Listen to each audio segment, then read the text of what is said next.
Ang susunod na programa ay rated PG. Patnubay at gabay ng magulang ay kailangan sa mga batang manonood.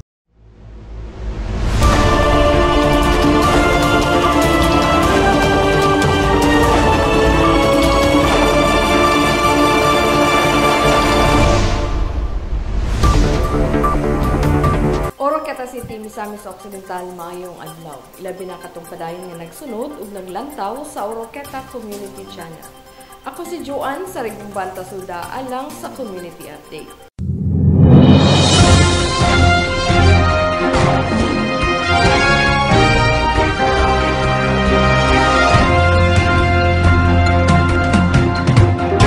Sa atong headlines. 21 na kabarangay sa Oroqueta City ang nahatagan sa pamaskong handog nga gikan sa Team Asinso.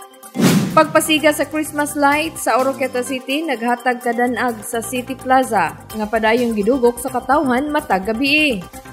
Nakuha sa Sangguniang Panlungsod Oroqueta City ang Most Outstanding Sanggunian ug nahimong Regional Finalist ubos sa Component Cities category aron motigi para sa National Legislative Awards 2023 didto sa Kauluhan. 255 ka Sempidac seedlings ang malampusong natanom sa DepEd Oroqueta City Division atol sa simultaneous tree planting.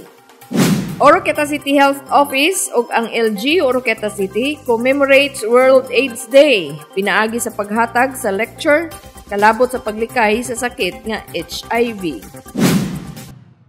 21 ka mga barangay na sa Oroqueta City ang nahatagan sa pamaskong handog nga gikan sa Team Asinso. Ania ang kumpletong detalye.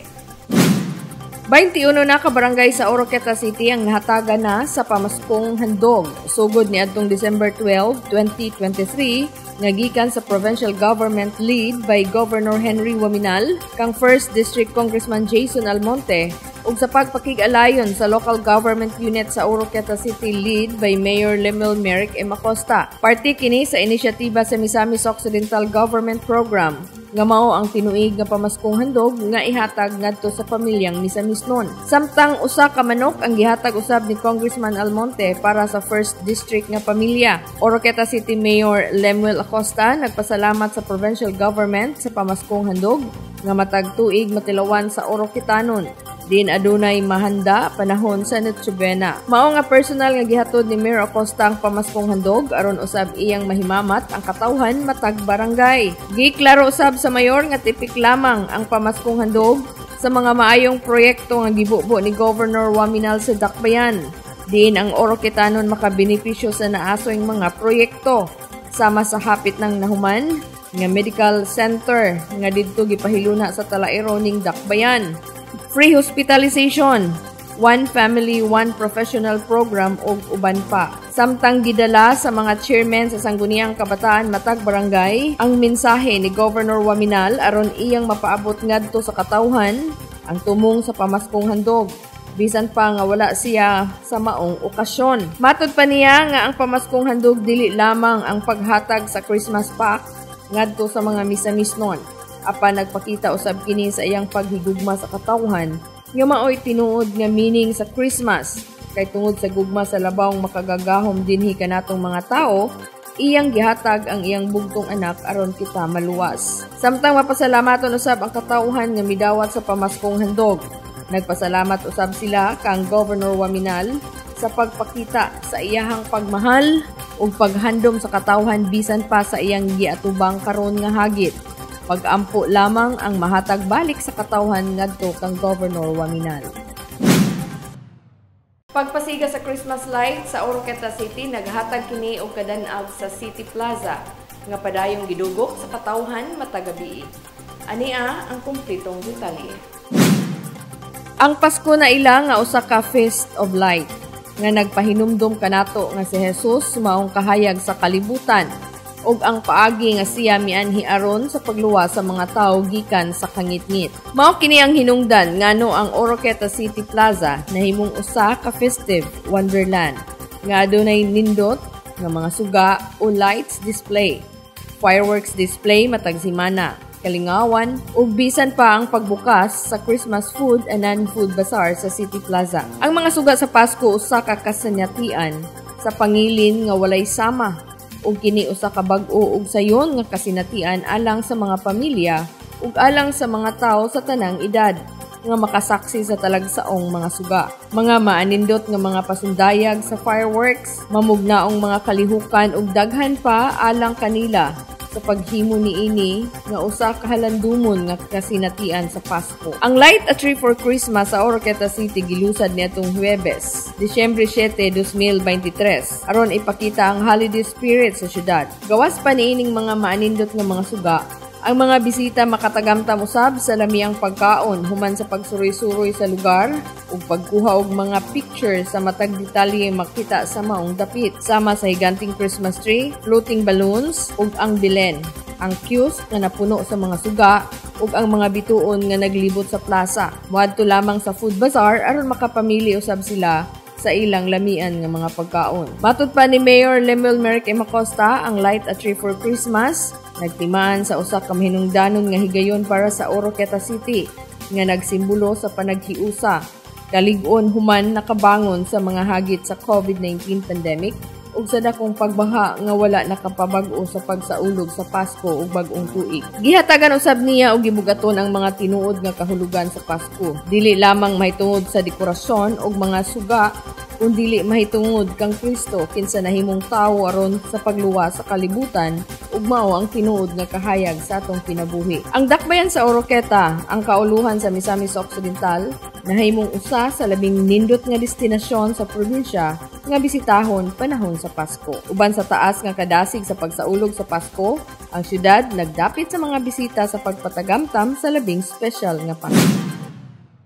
Nakuha sa Sangguniang Panglungsod Oroqueta City ang Most Outstanding Sanggunian ug nahimong regional finalist ubo sa Component Cities category aron motigi para sa National Legislative Awards 2023 didto sa national. Ania ang kumpletong detalye. Mapasigarbuhon og malipayon nga gidawat personal ni Oroqueta City Vice Mayor Aurora Virginia M. Almonte ang awards nga Most Outstanding Sanggunian atol sa Local Legislative Awards Regional Awarding Ceremony 2023 dili pa lamang dugay didto sa El Salvador, Misamis Oriental uban sa tibuok puwersa sa Oroqueta City Sangguniang Panglungsod member. Mao kini ang pinakaunang higayon nga ang Oroqueta City Sangguniang Panglungsod nga midawat og award, ang Local Legislative Award kon LLA usa ka joint partnership program sa Philippine Councilors League ug sa Department of Interior and Local Government kun DILG aron magpili og usa ka local legislative nga magpakita sa maayong performance, particular na sa mga syudad o munisipyo alang sa mga lakang sa pagpanday sa balaod nga makatabang sa pagtukod sa maayong pundasyon sa lokal nga administrasyon o kalambuan. Ang mga competing sanggunian gi-evaluate base sa unom ka kriteria nga naglangkob. Sa una, responsive of the legislative agenda, availability of legislative documents, effectiveness of performance of sanggunian, legislative citations, and awards, ug ang last, mao ang capacity development for legislators and staff.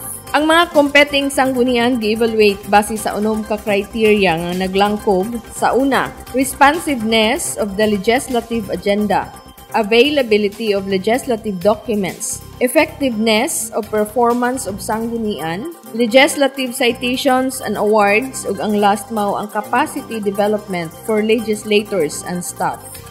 Usa ka higpit nga on-site ug table validation sa legislative documents ug uban pang accomplishment sa Oroqueta City Council ang gipahigayon sa Provincial Evaluation Committee niadtong September 18, 2023. Ang mga sakop sa Oroqueta City Council gipanguluhan ni Vice Mayor Aurora Virginia Almonte ug ang SP Secretariat nakahimo sa pagpresentar sa tanang gikinahanglang supporting documents base sa natukod nga kriteria. Kini nga legislative awards ang nadawat sa konseho sa Oroqueta City maoy nagpamatuod sa maayong performance sa mga magbabalaod sa Oroqueta ug sa ilang matinud-anon nga pasalig sa pagproklamar ug mga pulisiya alang sa kinatibok ang kaayuhan aron mapalambo ang maayong pagdumala ug madasig ang padayon nga kalambuan sa komunidad. Uban niini ang konseho sa Oroqueta nagmatinud-anon sa ilang mga panglantaw nga mahimong usa ka proactive, aggressive, competitive, empowered, and responsible legislative body. 255 ka Simpidac seedlings ang malampusong natanom sa DepEd Oroqueta City Division atol sa simultaneous tree planting. Aniya ang kumpletong detalye. Nanguna si Oroqueta City Division Superintendent Jean G. Veloso sa pag-apil sa gipahigayong nationwide simultaneous tree planting sa Department of Education ubos sa Implementing DepEd Memorandum 69 Series of 2023 nga mao ang simultaneous tree planting activity for DepEd 236K trees, a Christmas gift for the children. Usa kini ka inisyatibo sa DepEd nga nagtumong sa pagpasiugda sa pagpreserbar sa kinaiyahan ug pagsilsil sa responsibilidad sa mga kabataang Pilipino. Usa-usab kini ka regalo gikan sa departamento ngadto sa kabataan aron masiguro ang usa ka clean and green nga environment para sa umaabot nga mga henerasyon. 255 ka mga Simpidac seedlings ang malampusong natanom sa 51 ka mga public schools sa Oroqueta City Division niadtong December 6, 2023. Din ang 255 Simpidac seedlings gihatag gikan sa Oroqueta City Local Government Unit lead by Mayor Lemuel Merrick M. Acosta, isip suporta sa programa sa DepEd para sa Oro Treasures. Nagpasalamat si SDS Veloso sa tanan nga mga magtutudlo, uban sa mga pupils, students, government officers, barangay officials, partner and stakeholders. Ilabi na kang Mayor Acosta nga nahimong nagmalampuson ang tree planting activity sa DepEd. Oroqueta City Health ug ang LGU Oroqueta City commemorates World AIDS Day pinaagi sa paghatag og lecture kalabot sa paglikay sa sakit nga HIV. Aniya ang kumpletong detalye. Local government unit sa Oroqueta City lead by Mayor Lemuel Merrick M. Acosta ug ang Department of Health uban sa City Health Office lead by Dr. Al Joseph Montero observe World AIDS Day pinaagi sa mga nagkalain-laing aktibidad. Gisugdan niadtong December 1, pinaagi sa usa ka motorcade nga gisalmutan sa mga personahe sa City Health Office, DOH staff, mga kabataan, estudyante ug uban pang mga stakeholders aron mahiusa ug mapahibalo sa publiko ang mahitungod sa pagpakgang sa pagkaylap sa gidaghanon sa sakit nga HIV/AIDS sa lokalidad.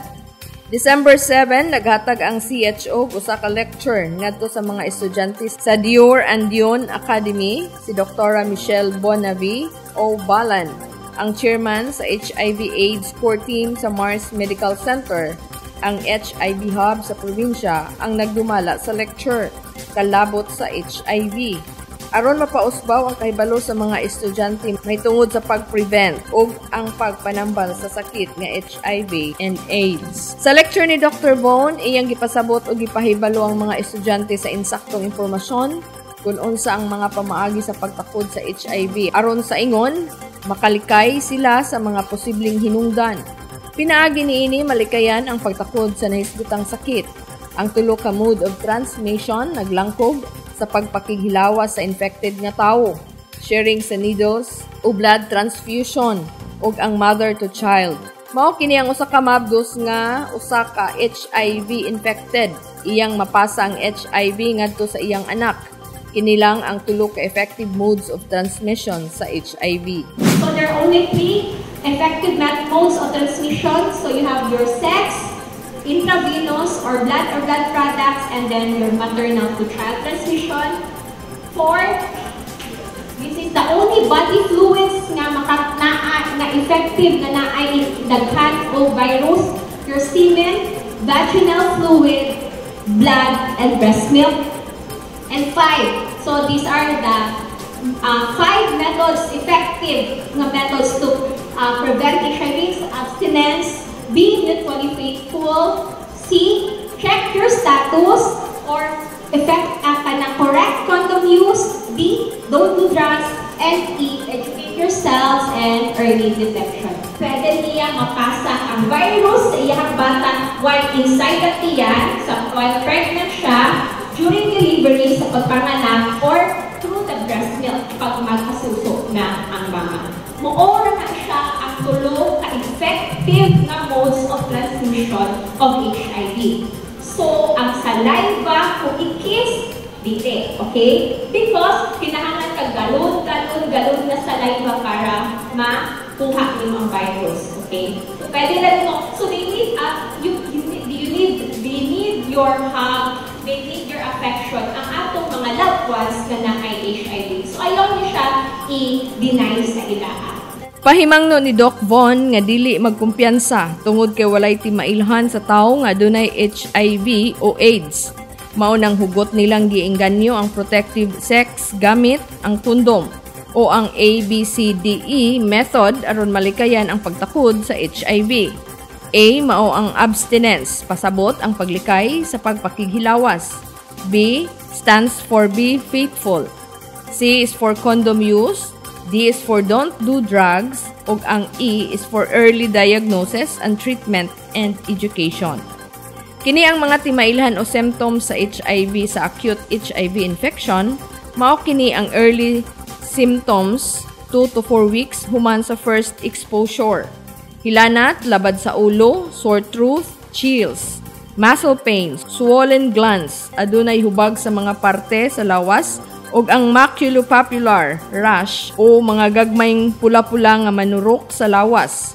Human sa acute HIV, mauna ang gitawag nga chronic HIV, apan kun magdumili lang gihapon ang usa ka infected HIV nga magpatambal, mopadulong na dayon kini sa AIDS. Kun acquired immunodeficiency syndrome, ang HIV ug ang AIDS nga sakit dili na maulian pa. Apan kun magpatambal lang ang infected, pwede pa kang mabuhi bisan pa nga anaa ka anang maong sakit. Si Rafi Ardimel nga taga Cagayan de Oro City usa ka tawo nga na-diagnose sa HIV niadtong tuig 2017 ug hangtod karon. Usa siya sa daghan nga mga HIV infected nga migawa sa publiko aron makapaambit sa iyang kasinatian ug makuhaan og leksyon aron ang katawhan ilabi na nga kabataan malikay sa HIV. I was diagnosed with HIV and AIDS. So I had TB, pneumonia, meningitis, I had severe fever, severe weight loss, naka-experience po ko ng grabe nga ka na kalibanga, marag watery na siya, and also fever na kumabot og 50, 49. So actually naka-oxygen ko na. That picture is last May 25, 2017, and that was my birthday. So I celebrated my birthday in the hospital. So even doctor, nag-give up na sa kuwang. I've been in the hospital for almost 3 months. 2 months sa City Hospital, ibaling ko primary hospital, kaya wala sila kabuloon sa cause ako ang infection. Ako ang TB category 2, and then also pa before ang streptomycin doc for 56 days. So for 56 days, pinag-checkan ko din sa ko ang braso. Hindi ko ka-talk during that time, hindi ko ka-storya, hindi ko makatindog, hindi ko makalakaw. Kaya tungod, grabe ang kanang atake sa ko sa kanang hagaw. Inali ka gamay ako ang legs. Ako ang PA. And even ako, gusto mo ko galingon.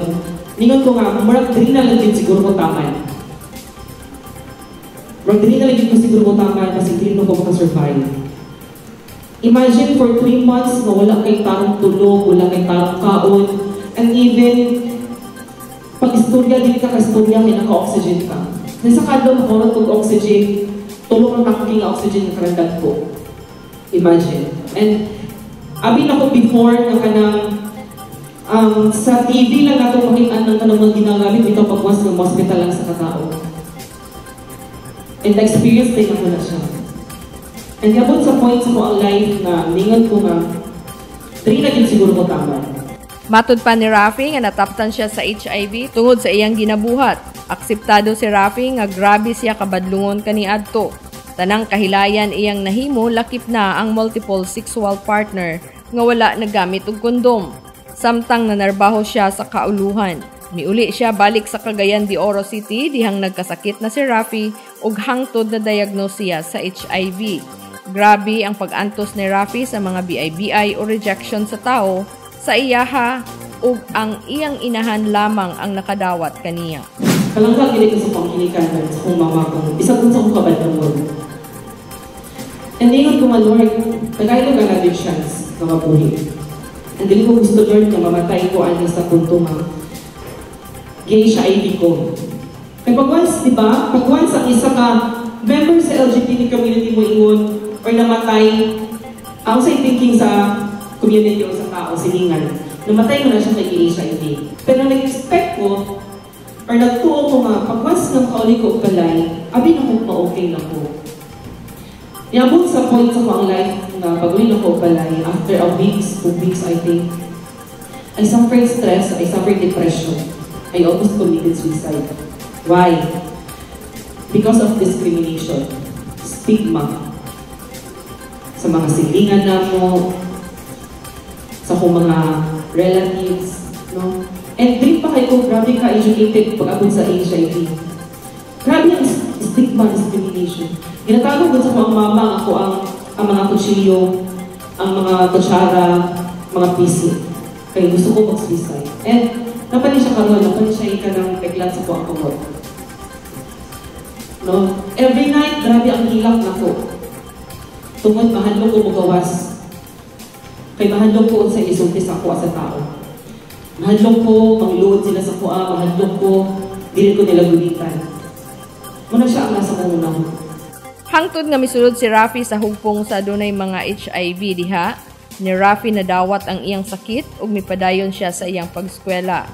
Migawa sa publiko si Rafi aron iyang ipaambit sa katawhan ang iyang kasinatian ug maghatag og encouragement sa uban pang mga adunay HIV nga magpatambal kay posibleng mabuhi bisan pa nga adunay HIV. Ug labaw sa tanan, mabatukan ang depresyon o stigma aron mahunong ang suicidal act. Sa paggawas ni Rafi sa kadaghanan, nagpamatuod kini nga dili babag nga mabuhi bisan pa nga adunay HIV. So sa Tibok Region 10 sa Mindanao, ako ang pinaka-first na naghimo og social experiments nga nice slogan na happening ayon ka person living with HIV. Pinaka-first sa Tibok Pilipinas nga naghimo nga wala kitabutan ang dagway. So ang pinaka-first nga naghimo na, and grabe nga achievements nga nahimo na grabe yun. So, wala ko mag-expect na grabe ang kanang ang gihatag bitaw nga opportunity kinabuhi sa kuha ni Lord. Dapat bigay yun, what's the reason nga nung testimony ka nga nung ginakaw malimong inanaka? The reason why, because gusto kong himong inspiration sa uban. Uban yung tao magkaka-experience o ka ng depression, anxiety, no? Kitang tanan na-experience ana. No, kung sa man, ang ato ang gaka-feel, o sa ato na-experience, sa ato ang kinabuhi, no, i-deprive, i-reject mata sa ato ang mga family, sa ato ang friends, and sa ato ang life experience na ko na. That's why ipakita na ko sa ilaha nga ang ako ang life na ay purpose. And ang purpose ani para muhatag ko ka ng nindot na message sa inyo hanggang despite sa ito ang mga nagyan sa kinabuhi, dili ka mo give up. Mao kini ang usa ka tumo nga no gisilibrar ang World AIDS Day nga adunay tema karong tuiga, empowering Filipino communities to lead the HIV and AIDS response. Aron matagan og kaisog ang mga tawo nga nagpuyo nga adunay HIV ug labaw sa tanan ang paglikay sa HIV. Ang maong activity gitambungan kini ni Oroqueta City Local Government Operation Officer Jeannie Villa Gonzalo, City Health Officer Dr. Al Joseph Guantero, uban sa mga kawani sa City Health Office, Dior Andion Academy Principal Florentino Santos, ug uban sa mga estudyante ug magtutudlo sa Dior Andion. Mao katong naglangkob sa community update.